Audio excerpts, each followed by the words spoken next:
Hi everyone, I'm David Fisher, and this is Presidential Chronicles, the series of books and videos on American history as seen through the lives of the presidents of the United States. This episode is from the life of Woodrow Wilson, and the focus is love amidst a world at war. The year is 1915. Europe is in flames, World War I is going on, and Woodrow Wilson, the President of the United States, is in mourning. He had recently lost his wife of 29 years. The First Lady Ellen Wilson had recently died. There was a bit of a bright moment for the family when his daughter Jessie Wilson gave birth to his first grandchild, named him from Francis Sayre Jr., but a bittersweet moment even for that, not having his wife by his side. Well, Woodrow Wilson was not going to be lonely for long. Less than 6 months after he buried his first wife, entered the picture of Edith Galt.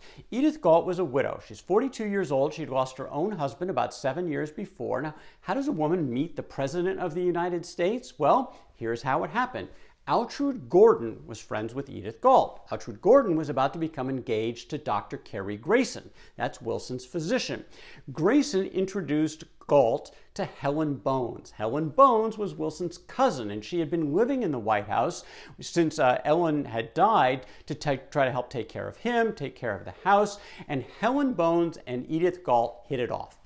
Started to see each other just about every day. They would go for walks in Rock Creek Park, rides around town, and Helen Bones was kind of lonely in the White House, and she wanted some friends to come over to the house and be part of her life there as well. And so she invited Edith a couple of times, and Edith kept saying, no, I don't want to go there. That's not my scene. The whole presidency thing was not what she was into. But one day, Helen Bones told Edith, look, the president and Dr. Grayson are off playing golf. Come on over, have some tea, it'll be a very nice time. And so Edith agreed. Sure enough, they get there. Who else is there? President Wilson and Dr. Grayson. They came back early from golf. Wilson invited them to join them for dinner. And as Edith Galt later said, this was the accidental meeting which carried out the old adage, turn a corner and meet your fate. Because Woodrow Wilson was smitten practically that first night. He started calling on Edith on almost a daily basis, charming her, trying to put her at ease, the fact that he was the president, and she started to become more comfortable as they spent more time together. But she was still in shock what happened just a couple of months later, in early May of 1915, when the President of the United States expressed his love for her.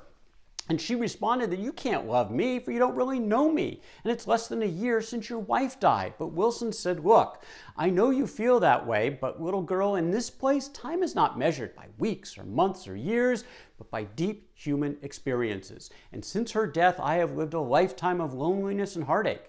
I would be less than a gentleman if I continue to make opportunities to see you without telling you what I have told my daughters and Helen, that I want you to be my wife. Well, Edith Galt balked at this. This was too much, too fast. And she started to take a little bit of a step back. Wilson was hurt, but he did not give up. He turned on the charm. That charm offensive continued.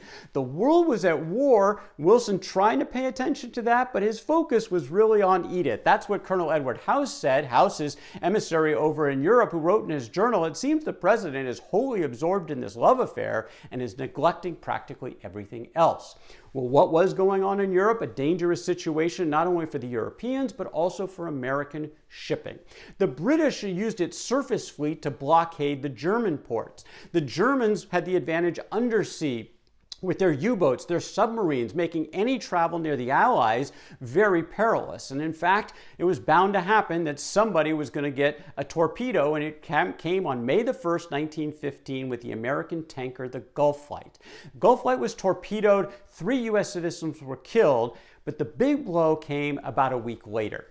That's when 2 torpedoes struck the RMS Lusitania in the Irish Sea. This was a British ocean liner on its way from New York to England. Almost 1,200 people were killed as the Lusitania sunk almost immediately. 128 of those dead were Americans. Now, at this point in the war, the Americans were pretty divided. Many were in favor of the president's position, neutrality, let's stay out of this. Many were following along the lines of a Theodore Roosevelt that were advocating to get into the war and fight on behalf of the Allies. And they picked up that pace as a catalyst, the sinking of the Lusitania. So what would Woodrow Wilson do? Well, he was figuring it out. Well, he wrote a letter. He wrote a letter that night to Edith Galt. He said, "Oh, how I needed you tonight, my sweet Edith. What a touch of your hand and a look into your eyes would have meant to me of strength and steadfastness as I made the final decision as to what I should say to Germany. Would he go to war? Would he stay neutral?" Well, a couple of days later at Constitutional Hall in Philadelphia, Wilson gave a speech and he made his position clear. Wilson said, "The example of America must be the example not merely of peace because it will not fight, but of peace because it is the healing and elevating influence of the world, and strife is not. There is such thing as a man being too proud to fight. There is such thing as a nation being so right that it does not need to convince others by force that it is right." Well, this was a controversial statement, the whole "too proud to fight." Many supported, many were against, but for now, Wilson would keep the United States out of the war. He did write a letter to Germany. He demanded an apology. He expected some restitution. And for now, the Germans did not want the Americans in this war. And they said they were going to be more careful with neutral vessels that were going on in this place. In the meantime, Woodrow Wilson's offensive continued, the offensive to get Edith Galt to be interested in marrying him. He invited her to join several others for a vacation. They went to Cornish, New Hampshire for about 6 weeks, got very close in New Hampshire. This is where Edith really started to think of him more as a man and not the President of the United States. Came back to Washington, D.C., and pretty soon thereafter, in September of that year, she agreed to be his wife. Fast forward to December, just a couple of months ahead, Wilson gave his annual message to Congress where he said he continued to put in the position that the United States was studiously neutral in terms of the war, and just a couple of days later, back in his love life, he was getting married in the home of Edith Galt. A tiny little ceremony, just a handful of people were there, and then they quickly off onto their honeymoon. But even that, again, the worlds are colliding. They had to come back early. On December the 30th, your Germans sunk another ship, a British cruiser, the Persia, off the coast of Crete without warning.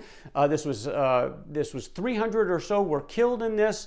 Woodrow Wilson, would he go fight?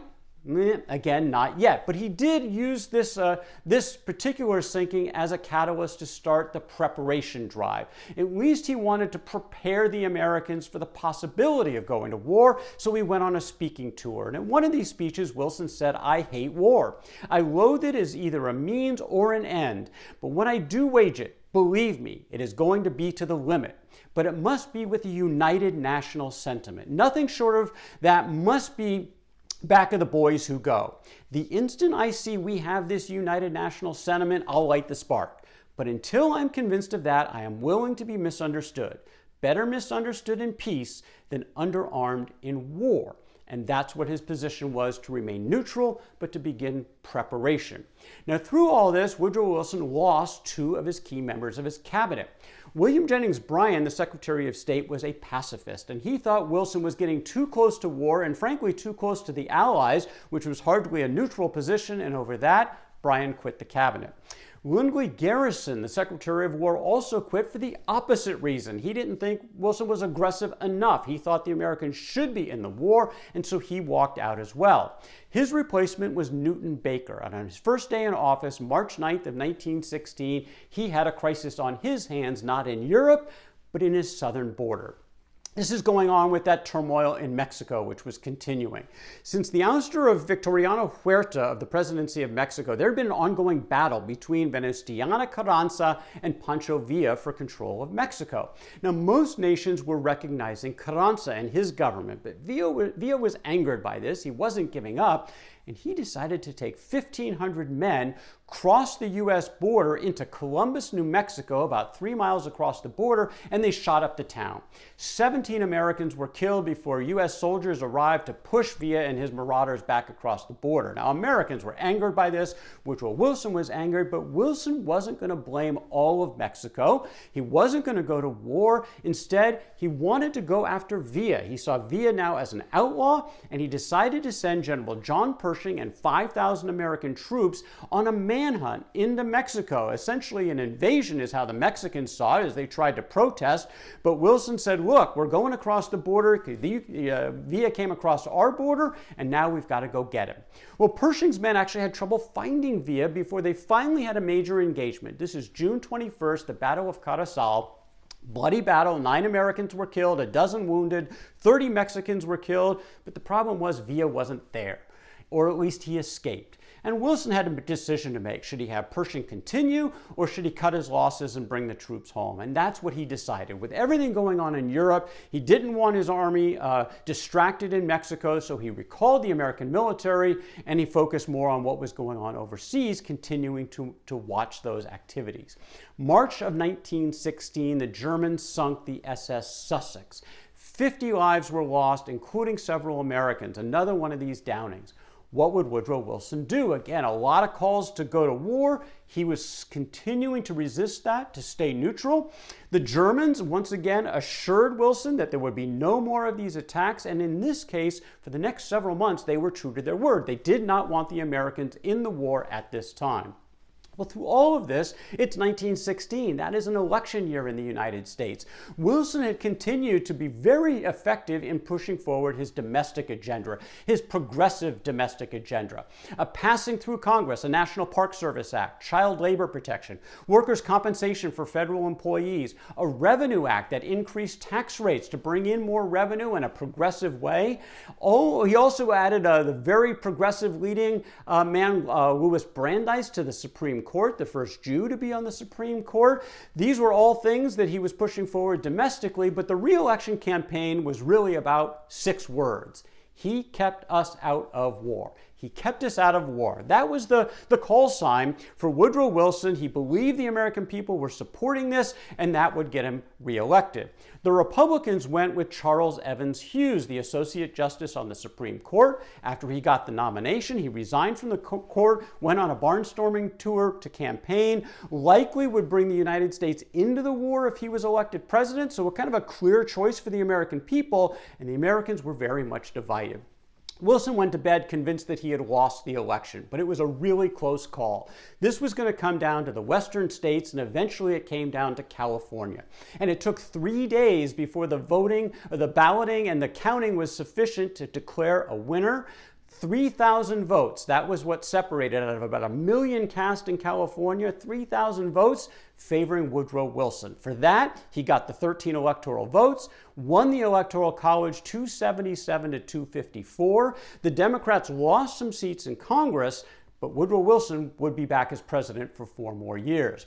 Well, Woodrow Wilson was focused on peace. With the outcome of the war, he was starting to think about what would happen. How do we get this to an end game? And he wrote something called the Peace Note. He was trying to get the European combatants to really stake their claim. What were they fighting for, and what would it take to get to peace?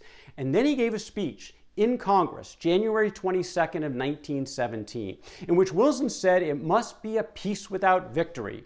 Victory would mean peace forced upon the loser, a victor's terms imposed upon the vanquished. It would be accepted in humiliation, under duress, and at intolerable sacrifice, and would leave a sting, a resentment, a bitter memory upon which terms of peace would rest not permanently, but only as upon quicksand. Only a peace between equals could last. That's what Wilson was advocating. Where would the Americans stand in terms of bringing that peace about? Well, the Germans were about to change Wilson's calculus, but that's the story for another day. That is Woodrow Wilson and Love Amidst a World at War, from the life of Woodrow Wilson. For more presidential chronicles, check out my books on Amazon.com. And don't forget to subscribe to my YouTube channel. Until next time, I'm David Fisher, and this is Presidential Chronicles.